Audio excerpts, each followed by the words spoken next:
Hi everyone, this is FolaFayo here again with you today on another edition of Thriving Stories. This is a special one. On a lot of notes. It's the month of March where we celebrate the International Women's Day, where we celebrate mothers. Okay, so there happens to be a special guest today again. And you know, when I have guests, I'm always quite excited because I get to be on the other side asking and, trying to understand much of what this person has learned in life so that we can pull up nuggets for you. So today, I'm excited to bring to you a very special guest. You might be able to discover something about the guest as we go on. Or didn't I just disclose that to you before the session went live?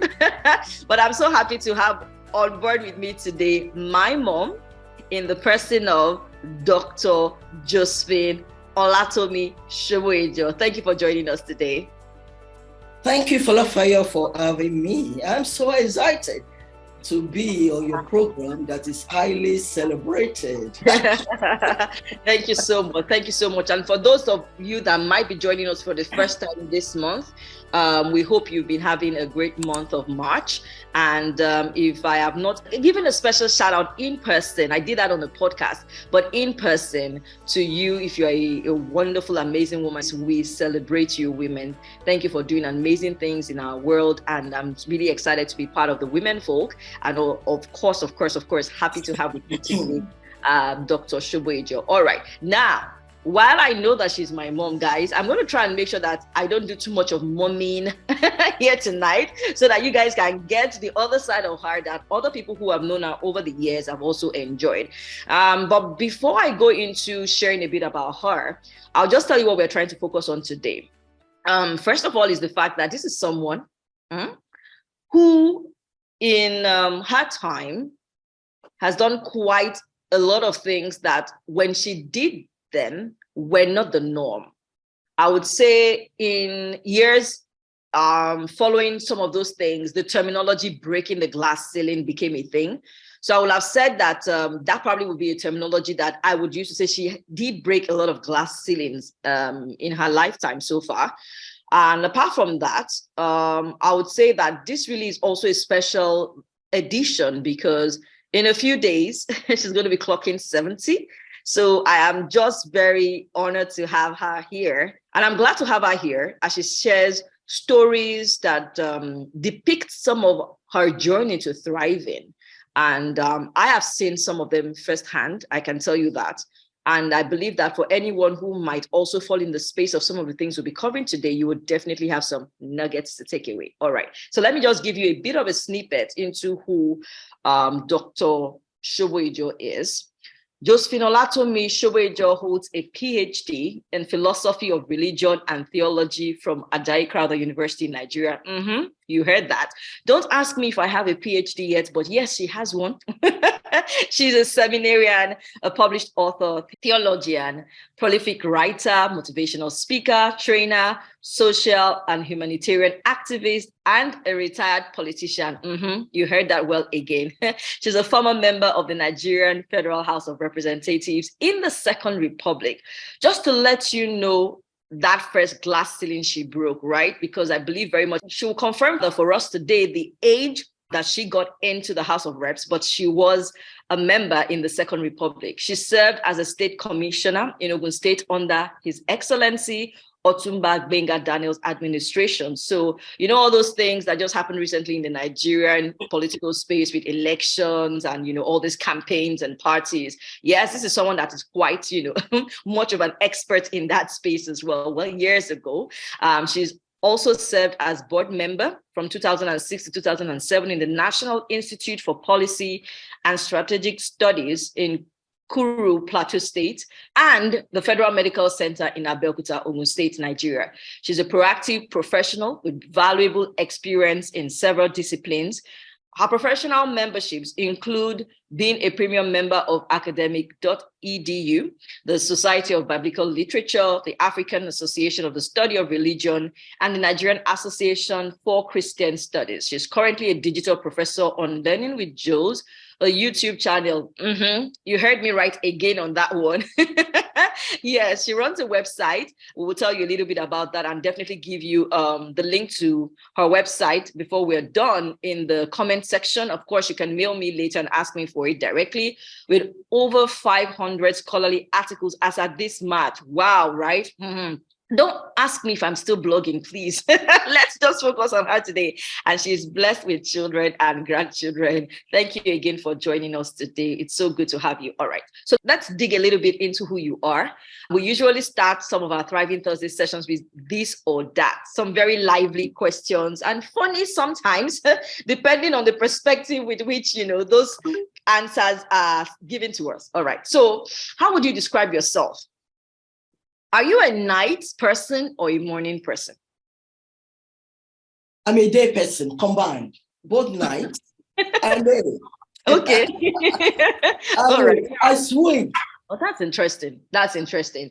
For a long time, would have considered myself a night person, but now I'm realizing that I quite do some things better in the morning. It's interesting to realize that, you can switch. I don't really find a lot of people who say they switch. So you definitely have that as a unique one. Okay, which would you rather, make a call or send an email? Make a call. And what makes that your preference? It touches the person directly. Yeah. Because I can write anything on the email to the person. It depends on the kind of person, because it might not be someone who actually look at the mail regularly. But when I make a call, I'm touching that person directly at the time I want to touch that person. Oh, that's good. That's a good one. That's an interesting one. Okay. So which would you also prefer, summer or winter? Funny enough to me. So I love winter. You like the winter. You like the winter. All right. And what about city side or countryside? So do you like the city or you like countryside? If I tell you, my preference is countryside, I will not be factual, because like I swing between day and night, I also swing between countryside and city side. It depends on that particular city or that particular countryside. So anyone goes for you. Anyone. So anyone goes for me. Which of the cities in the world would you say you visited that you're like, this is one good one? Wow, it might be a little bit difficult to say, but no, I love Dubai. Dubai, all right. I hope the Emiratis who are listening in today will be like, yeah, that's our person. That's the kind of person we want to listen to. Okay, all right, good. And if you were going to give up one of these two, which would you be okay to give up? The internet access forever or the opportunity to travel forever? Which would you say I can sacrifice? No. I can't give up the internet. No. I can't. I do a lot of things on the internet, so I can't give up. I mean, I can give up to travel, because by God's grace, I have traveled wide. Yeah. I've visited well over 22 or 20, almost 25 countries. Yeah. So okay. I can give it up. You can give that up. Well, some of us are still counting the countries that we want to go to. So that may be a tricky question for me if I was asked that. All right. Yeah. So it was so good hearing, your thoughts on that. And then now let's just go a bit deeper into some of the things that we really want to get from you today. Okay. Now, if you think about growing up for you, I know that we've seen quite some things, and I've seen pictures as well. But if you look back at growing up for you, what one memory would you say, this was a special one? This is one part of my life that I always remember and I smile. What memory growing up would you, share with us today? Wow. That's a tricky one. One memory. Growing up at home. Honestly, growing up with my parents, I love my daddy, my father very much. Sometimes when my mom, I can quarrel with my mom, but, but growing up at home, because, we have this birthday joking kind of link growing up. And my father was our leader. You dare not mess up with anybody joking. If you are fighting with one of us, and my father is coming, see you fighting, he's not going to ask, who is at fault? What's wrong? He will just join in and defend us. No.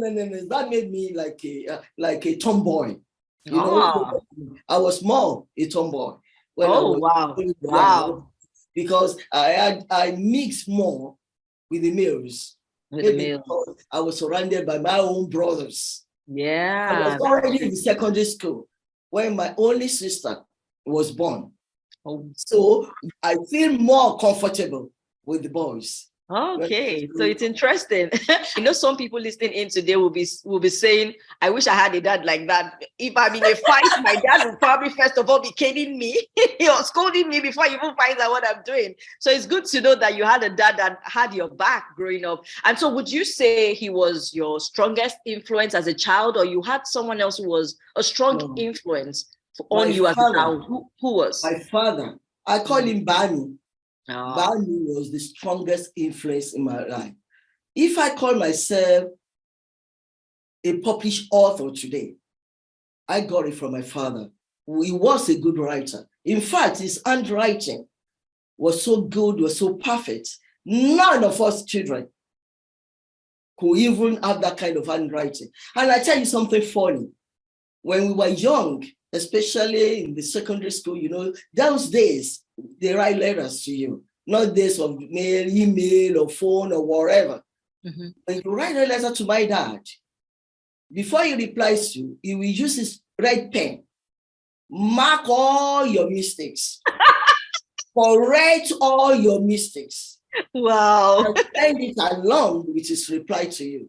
Oh, wow. And as a result of that my brothers will never write my father again.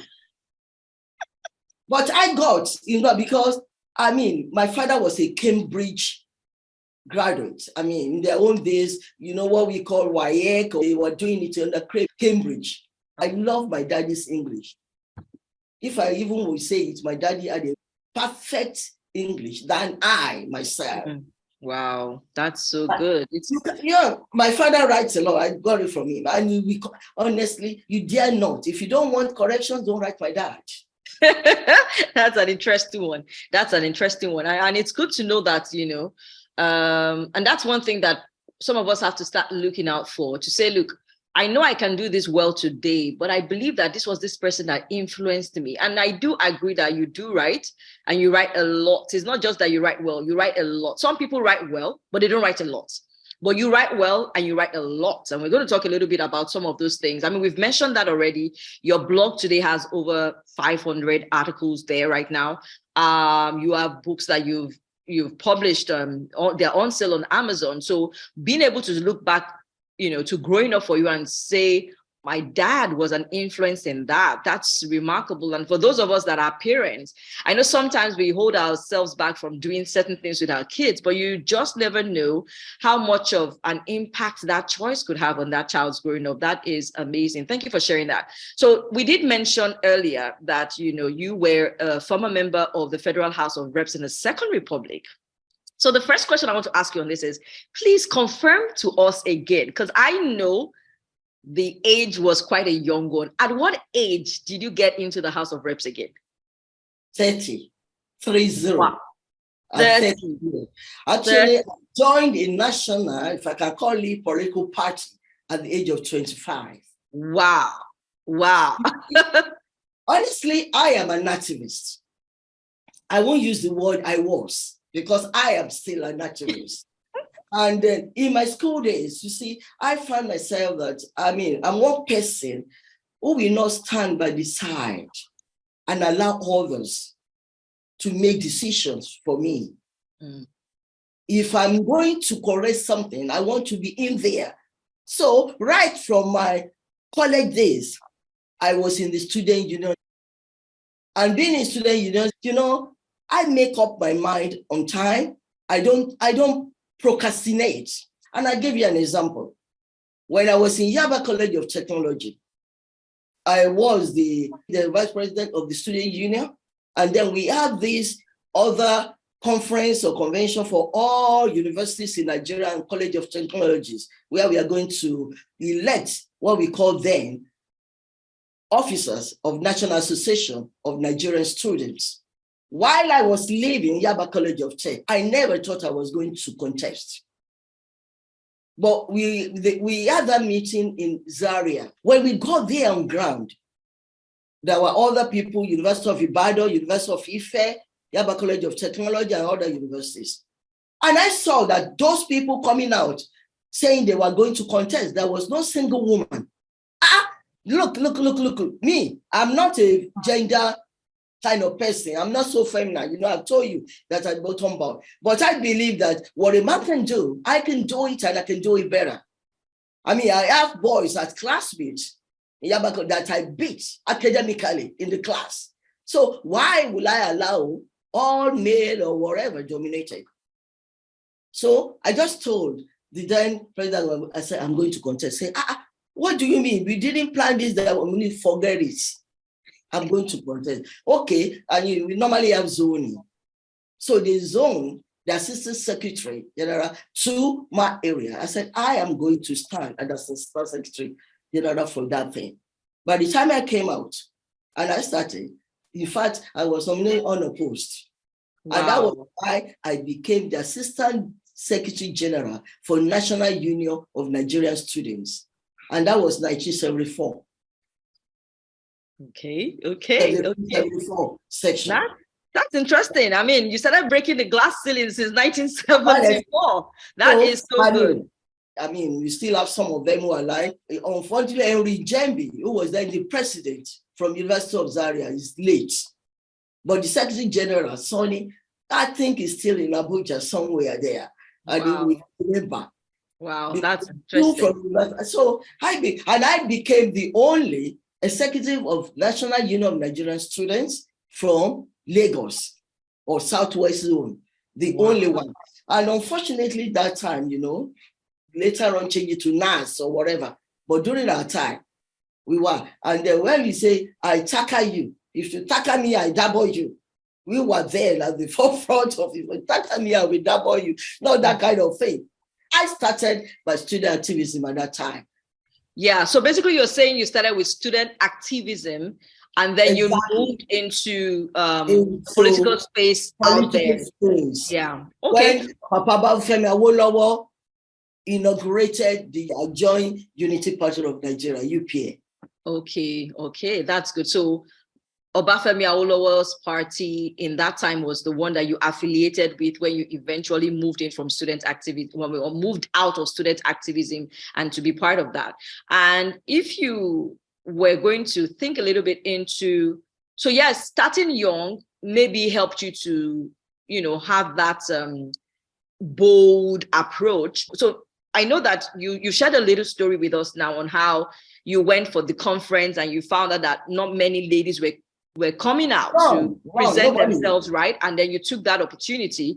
But what would you say was also a factor to giving you that courage at such a young age to go for the Federal House of Rep? I mean, when I think about it, a lot of times I'm always like, I'm not sure that's something that will come to me on my regular day. But I know that there are some ladies, young ladies out there who are probably thinking about it. But what would you say, if you're going to say a short reason on what helped you to take that bold step? What was it that must have been top of mind for you? My inner game. I said my father is like my role model. And my father used to say something about the inner man. Even when he's on to go, my inner man is strong. It took me a long time to understand what my dad means by my inner man. So I will say my inner game. And my inner game always directs me. In fact, I take a decision at a spot of a moment. I'm better now, older. But in my younger days, I don't think things through. once something comes to my mind, the Spirit is telling me, I click on it. You know, I mean, after the student politics exposed me to Pan-Africanism. So I was a member of Pan-African. We were holding meetings at the late Commissioner Shobu's office in Yaba with Fela Rasom Kuti and things like that before it became Nicola Mukuchi. We were in Nkrumah and things like that at the young age. And when they started the new Second Republic politics, let me tell you, I took all the manifestos of all the parties, the MPN, the PRP, the UPN. I went through the manifestos. I did. And I discovered that the best for me to key in is the Unity Party of Nigeria manifesto, who spoke on egalitarianism, who spoke on this social welfare, because my life has been to God and people. So in my young age, the very first time Shibaba Awolowo launched UPN at Apapa, I was there.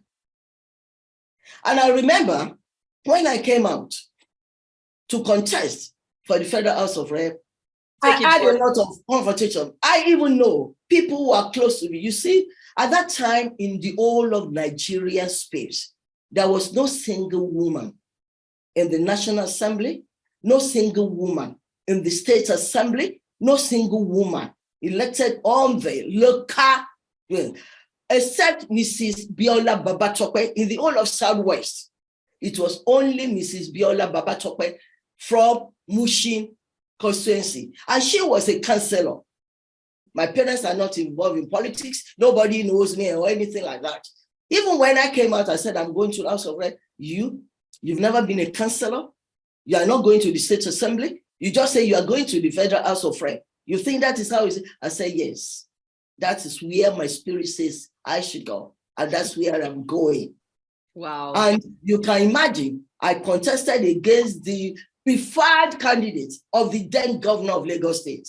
Wow. Later, Lateef Jakande.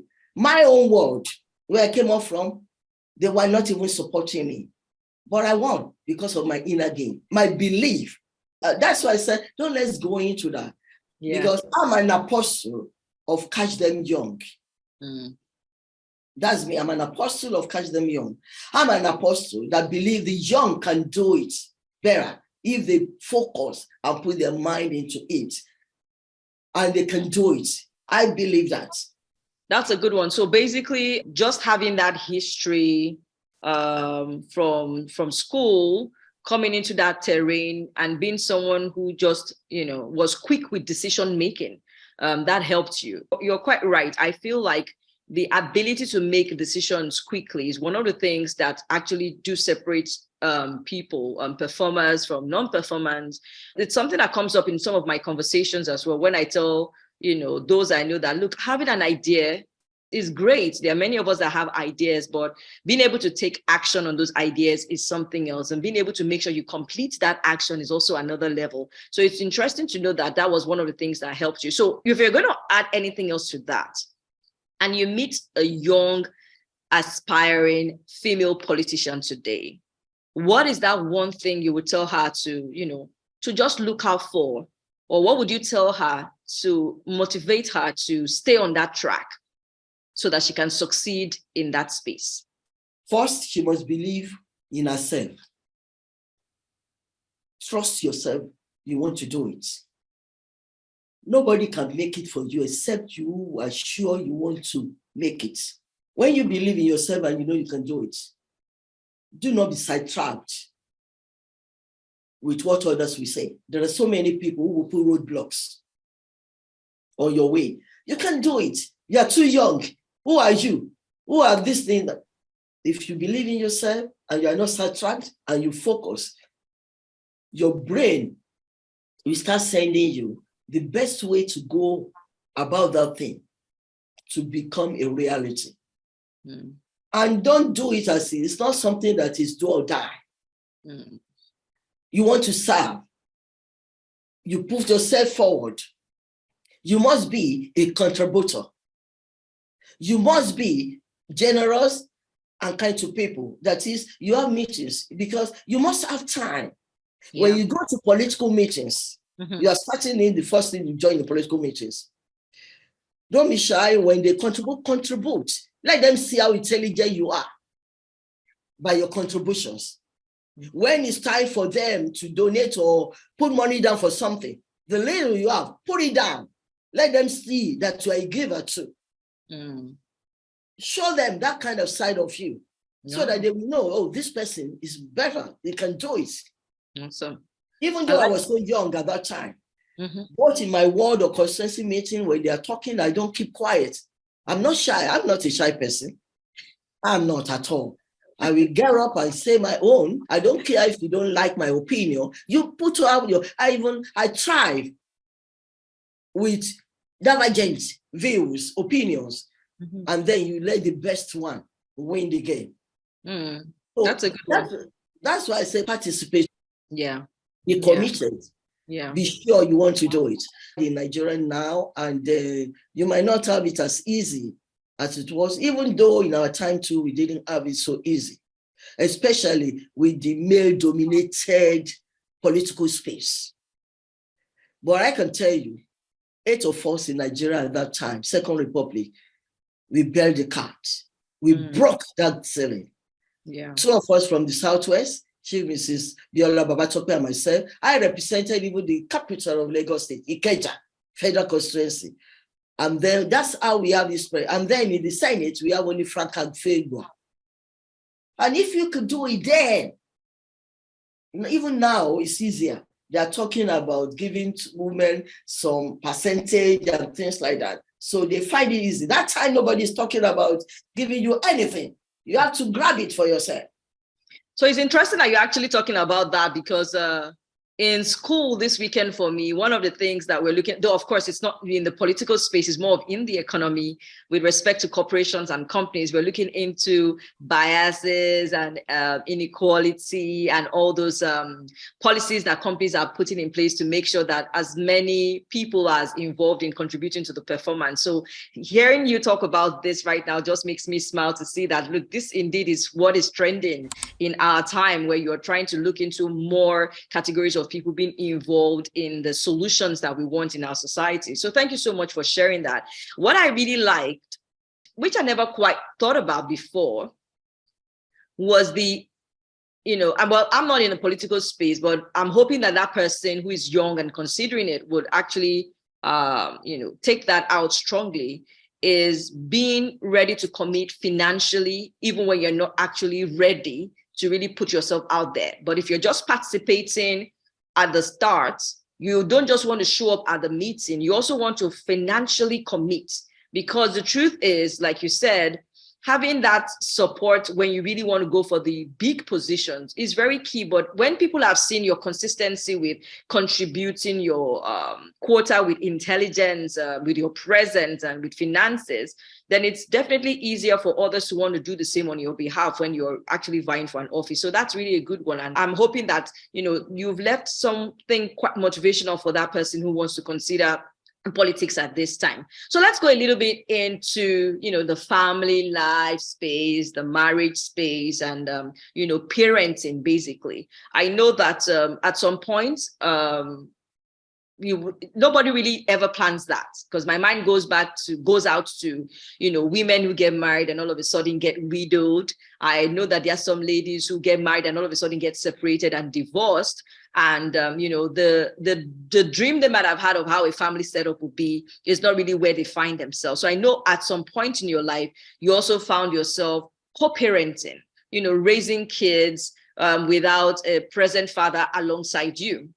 And I know that that's not also what your upbringing was, right? This is different. You had your parents. I know that my grandparents were together till they parted, till death did them part, so, but co-parenting for you, what would you say you learned most about yourself? Because I'm in the coaching space, and I know that experiences always just reveal parts of us that were like, oh, I knew I could do this, but I didn't even know this is the way I could do this. All right. But when you look at that part of your life where you had to start making decisions alongside a dad out there and with your children on your own most of the time, because I know we spend quite a good portion of time with you.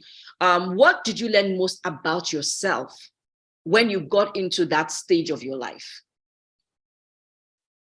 Co-parenting can be a tough one, as if with spouses that don't think alike. Mm. And I think it's very important for spouses to understand each other, the way to bring their children up, and set them certain goals. But if your thinking, your thoughts, because there are people with divergent backgrounds, and yet they're able to blend and cooperate well on issues when it concerns their children. They know the best thing they want for their children. But when you have somebody, a partner, that feels quite differently, and probably about bringing it can create a lot of problems. Yeah. Honestly, co-parenting for me had that challenge. I know what I want for my children. You can imagine, even when at that point in time, I would go out some way, I want to take them as young as they are to see the world. And when we travel, sometimes I take them on first class trip to that. Not because my own parents are giving me that kind of thing, but because I want my children to have something better than what I had. So I really like the way you started that, saying that the similarity in thinking or in focus of goals is very, very key to succeeding in the place of co-parenting. Yeah, but I also wanted to hear from you, on behalf of every other person who's listening today, what you learned about yourself. So I would take the first part you've shared right now with us as something that somebody who finds themselves in a co-parenting space or as a single parent is looking out for, to say, I want the best, which I really like. And I can attest to the fact that that's definitely what you pushed for us all the time. There must have been one thing that you kind of reaffirmed about who you were, about your person, when that became a season in your life. What would you say that was? What did you rediscover? Or discover for the first time about yourself? I discovered I have multiple skills. I'm able to get a lot of things done together. I was a mother, a politician, my business, my work. And then I was able to juggle all of them together and have a kind of peace within myself. So that's, I learned about myself that I'm a multi-skilled personality and that I can thrive in any situation. That's the thing I can say I learned best. It was so helpful to me. I could easily thrive there because of my background and my lesson of how I always done it. All right. That's interesting. I like the confirmation of that self-discovery because, you know, self-awareness, when we're going through seasons, especially seasons that we didn't quite project on ourselves. Again, like I said, you were pushed into the co-parenting space after the marriage because it wasn't quite your decision. It was just circumstances that made that happen. But you've been able to say, okay, despite the fact that I am in this space today, I have these things that I can do on my own. I have a lot of things that I can mix and juggle in my life. And you said something that I also really liked. And that's the fact that you were able to walk towards your calm. You were able to walk towards a place of peace for yourself. And so for that separated woman out there today, that divorced person out there today, that widow out there today, or that person that is just for some reason on their own, who is probably just thinking a lot of things about life, don't forget that one thing that is really key to thriving is getting your calm. You must walk towards your calm and your peace, because it's in that place of calm and peace that you can be creative, that you can be able to move forward with life. But that is a place to start. Thank you so much for sharing that, because I know that it's something that a lot of women are facing today, moving from a life of being happily married to now there's no more marriage, but then you have kids, or, something happens to the guy.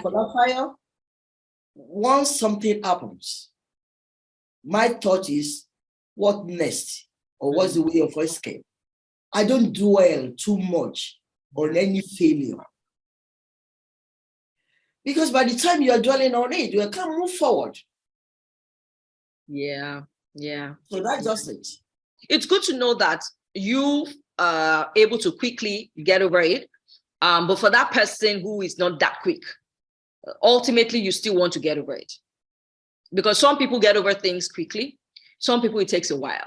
But ultimately, you want to be aware of the fact that that is necessary for you to move forward. So thank you for sharing that discovery about yourself and being able to realize that, look, I'm someone who gets over stuff quickly, and in addition to being able to juggle stuff together. All right, so let's go into this academic space that you found. You've been in quite some interesting spaces, because I remember as a child that you had transitions in business models and business focus, right?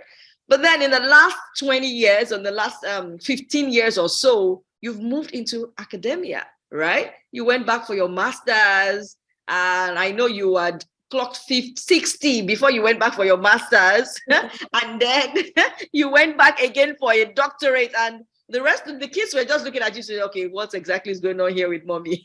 So let's start here on this one. What helped you decide? How did you decide that I'm going back for a master's? How did you decide? How did you make that decision? You must fast for something. And I didn't feel quite satisfied with my academic qualification. Let me start this way. When I finished my higher national diploma in 1975, even before I finished, I went for ordinary national diploma first, OND. My father, who used to work then in Organization of African Unity, had this friend in University of Ife, a professor. And because my mom wanted me to read pharmacy, then Professor told me there's no way, I have to start from the beginning, that is the pre-order in the University of Ife, because there are certain subjects like anatomy and that I need to learn. So I'm starting from the beginning. And this is the same me. Because I did so well in the OND, for the first time, some of us, very few of us, were given automatic admission for our higher national diploma without the 1 year compulsory industrial attachment, which they were doing then. And I now feel I have 2 more years. This one, if I go to University of Ife, I'll be spending 4 years with the prelim and everything. And then in that 75, 74, there was no disparity, even in the civil service, between BSc and HND. In fact, our side didn't do National Youth Service Corps, because by the time, we didn't do, they started National Youth Service Corps, they started with a kind of maybe preparative beginning with the university the first year. I think it was the second year they added, and that was the first year they did it. We were not involved, so we didn't do National Youth Service. And I just felt myself, 2 years, I will be earning the same money, I will go and earn. After 4 years, no. I told my dad, please, let me go and do my HND. And that was why. And immediately I did my HND, I got a job at the then Sterling Products, which is now Smith Klein Picture Company.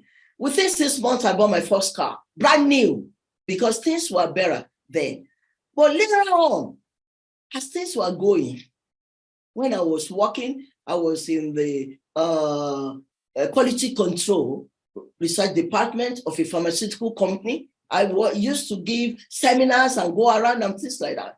Now this disparity started.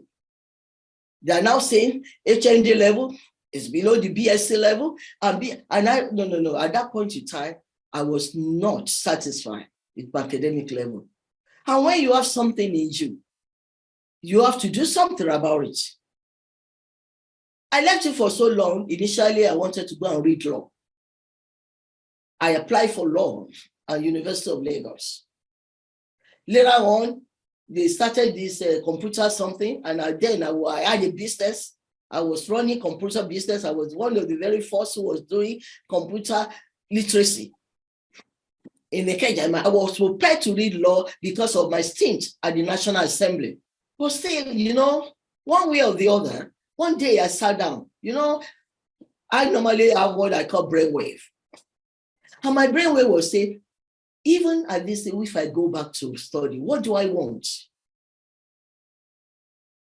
I mean, my first degree is in biochemistry, science, technology, and major in biochemistry. Do I want to go back into science or arts that I was not doing right from my secondary school? Do I want to go back to arts?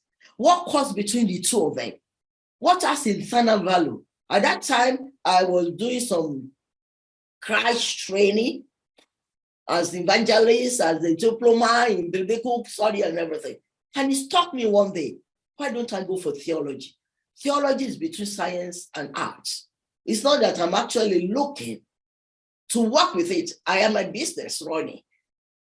That was what made me decide. I mean, the task for greater knowledge not being fulfilled with the HND.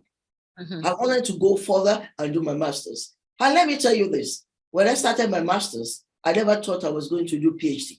I'd already started my master's before I said, wow, what am I waiting for? Let me go and do for my PhD. And I did my PhD twice. Wow.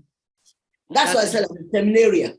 I first of all did it in a seminary where I had my normal 4 years and I got my PhD in philosophy of religion and theology, examined by international acclaimed professor from universities.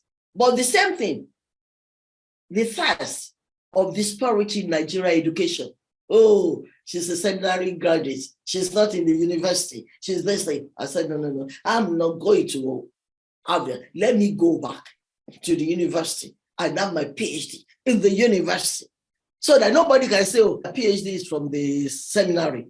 Now, I can do it. Let a PhD be. So that's why. And then good enough, I went back to the university. I just cried university to do my PhD. Because even here I am now in the United States of America, I had to do my evaluation of my certificates, the international evaluation. I'm the only one they actually evaluated as equivalent, US equivalence of doctorate in theological studies is my PhD from Ajayi Crowther University. Wow. So it was a good one that you ended up, taking that choice to do it. So tell us again, what age did you complete the PhD? If you say, I'm going to be 70 in a few days now, and we are in year 2023, and you know that my last PhD was done in 2020, then you will know I was in my late 60s. Wow. Okay. So for that person, let's just pull this out. For that person who has been thinking of going back to school for a master's, because I'm actually also going through a master's program right now. Okay. But like I said at the beginning, no one should ask me anything about PhD because it's not in my radar yet. Okay. And I'm not like my mom. I'm not impulsive with decision making. Okay. But just for that person who is thinking about taking up another educational opportunity, she's just shared with us today that one of the things that stirred up that desire to go back to school was just realizing that she didn't feel academically fulfilled. Yes, she was running her own business. She was in the political space. But for her, it was more like, look, I have this goal, lifelong goal to tick off. Let me go do it. So some people may be thinking, oh, I don't want to bother going back to school because I'm not going to use it for a professional thing. It doesn't really quite matter. If it's something that will give you fulfillment, by all means. Dr. Soboyejo has shared it with us tonight. You want to consider the option of going back to school, and age doesn't matter. She's completed her now confirmed doctoral level. She did it in her late 60s, right? Late 60s, for heaven's sake. Okay. But let me not even say too much on that, but it's never too late to go back to school. Okay. Let's move a little bit into this writing thing we talked about a little while ago. And I know that you did say your father was, of blessed memory, was an influence to your ability to write. But today, whenever you pick up your pen to write, or whenever you sit at your laptop to put together an article, what is usually that thing that inspires you to start to write? What would you say are your key inspirations or points of inspiration? My brainwave. Honestly, Okay. Sometimes I'm going on the road, ideas keep coming. I like to put it down. Well, back home in Nigeria, I had a driver. So I'm inspired better when he's driving. I don't want him talking to me or distracting me. I could put my pen when I see things, either in the environment, when I hear, I love watching movies. I knew that. I love movies. I watch movies, all kind of movies. And sometimes I'm watching a movie, certain ideas keep coming. I'm listening to somebody. I'm listening to certain program. Ideas keep coming. And that's why I say my brainwave. And when my brainwave combines with my inner game, wow. Then that's a game changer. Nice. But I like that because, so on my own side, I know I speak, I podcast, right? And exactly what you said is also what I do with respect to ideas and inspiration. Usually it could be from a movie, it could be from a conversation with someone. A lot of times when I'm reading as well, I get those ideas. But the important thing that I want to pull out as a nugget for that creative person today is when the idea comes, you need to capture it. Because what happens to a lot of us is we don't really capture the opportunity, like put it on your phone, record it quickly, share with someone about it, to let it stay and to receive it fully. But if you're a creative person and you're picking up ideas, capture it. The important thing is to capture it, because the moment the habit of capturing is an inspirational one on its own, and it helps you to build on it and build on it. Thank you so much. That was really quite good. So, I mean, in a few days, you're going to be clocking 70. In a few days, you're going to be clocking 70. If you are going to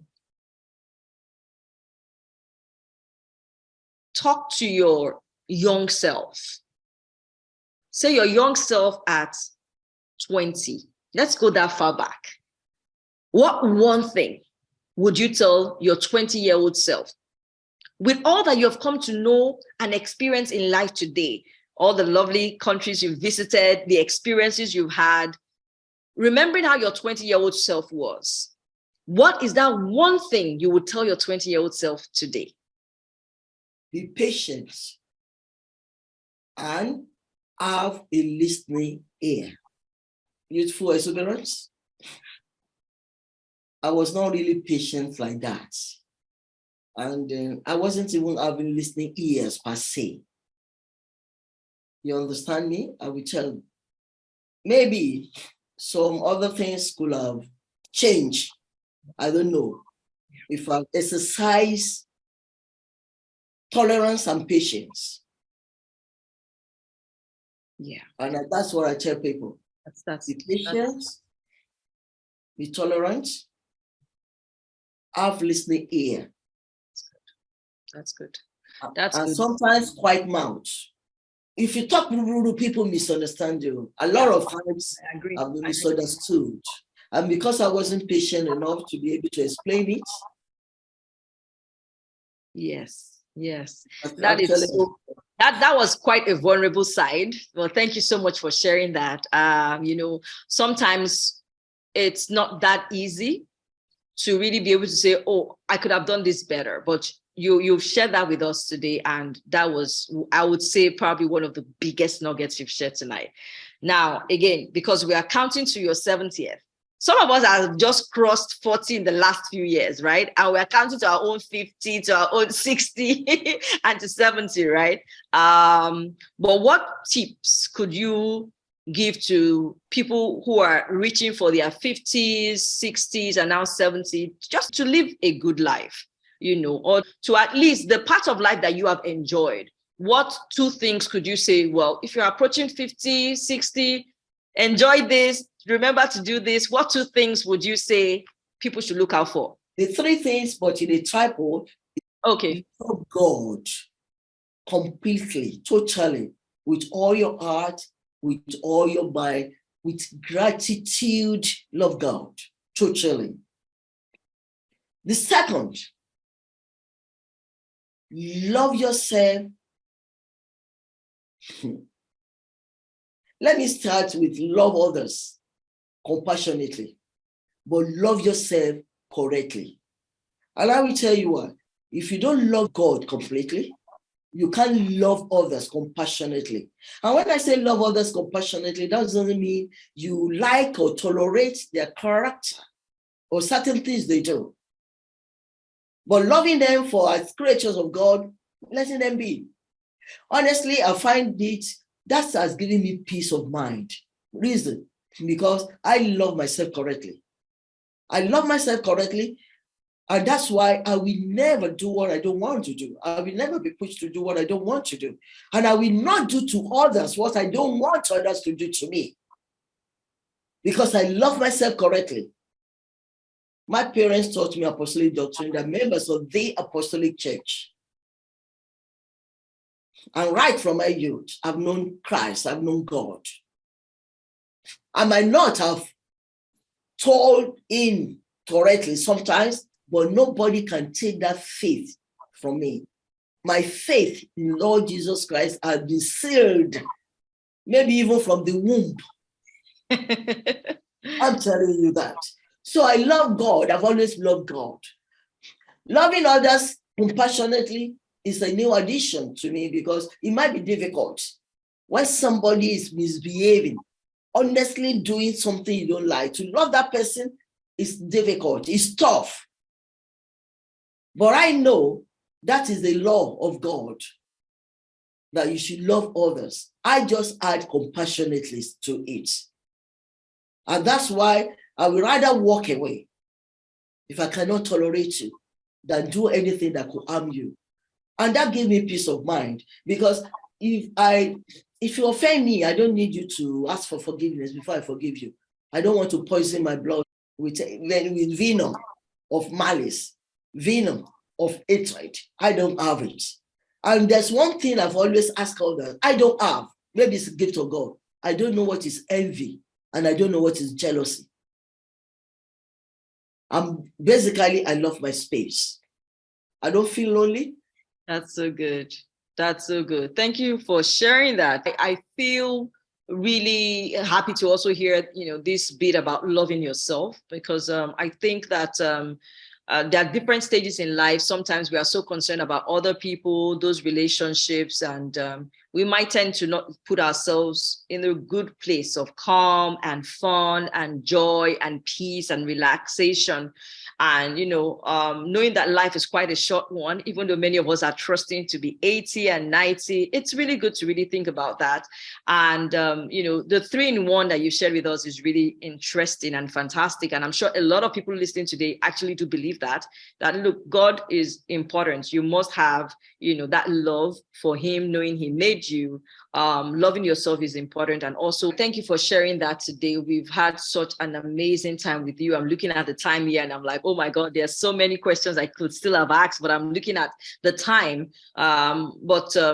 Once again, for those who are interested in Dr. Soboyejo's articles, we're going to be sharing the link for you to go there. And of course, her books are available on Amazon. We're going to be sharing the link as well. We didn't get to talk about any of the books today, but she definitely has, many of them featured on our website. You can have access to them. I'll be happy to share links with you on them. And as you leave us tonight, Dr. Soboyejo, what would be your final words? So you've told us what people who are going into milestones of their lives, 50, 60, and 70 now, should be thinking about: loving God, loving themselves properly, and then, of course, loving other people. But what would your final words be to us tonight?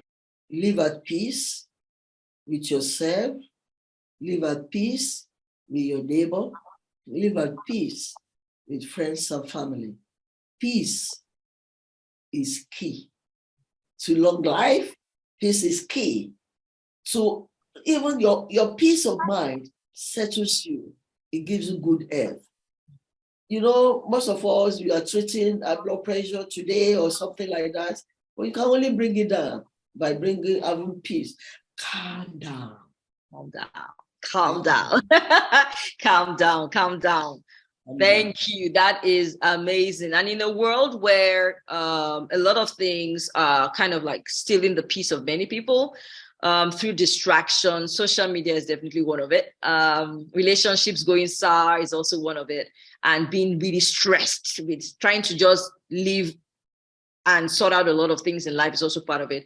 Just having you reinforce for us the need for peace is good, because we all want to live long. We all want to be healthy, right? And knowing that that is key, because a lot of us are trying to eat right, or are trying to do a lot of things right, but don't forget that peace is a factor. You must work towards that inner peace. And thank you for adding that today, especially at the end. And on behalf of everyone listening in today, I wish we could like play you a birthday song right now. But on behalf of everyone, again, we know you're counting down to your 70th. We want to wish you a wonderful, wonderful 70th birthday celebration. And thank you so much for sharing with us today from your wealth of experience. You're the first, you've broken that ceiling again here on the Polished Lens. You're the first guest we are having who has crossed the 60 mark. And so it was definitely a delight having you, but we are wishing you a wonderful birthday celebration and praying that God will keep you. God will cause his face to shine upon you. God will grant you his peace and favor. And your birthday, 21st, for anyone who wants to reach her specially, it's the 21st of March, okay? Okay, so on March 21st, we're going to be going to her YouTube channel. All right, we're dropping the link for you on March 21st. If you're like, oh, what birthday gift should I consider giving Dr. Soboyejo? Just go watch her YouTube channel. And so go drop her a line on her YouTube channel. We're going to be dropping the link here. Drop her the line, happy birthday. And if there's anything you took out from this as well, you can just say, yes, I took this out of this conversation you had with FolaFayo on Thriving Stories. Thank you so much for joining us tonight. And as your daughter, I want to say thank you for being such an amazing mom. I've learned a lot of things from you. And I would say just being able to push yourself despite your age is something that I've learned from you. To think that I'm doing all the things I'm doing today, even despite the age that I'm at right now, I took that from you. So thank you for being an amazing mom. On behalf of all my siblings and the grandkids, we love you so much. And we can't wait to celebrate that day with you in big style. There's something awaiting you that day. There's a big surprise. I'm not going to disclose it, but you watch out for it. Thank you, everyone. Thank you. Thank you, everyone, for joining us on another session of Thriving Stories with a special guest today, Dr. Josephine Olatomi Soboyejo. Enjoy the rest of the month, everyone, and God bless. Bye-bye. Bye-bye.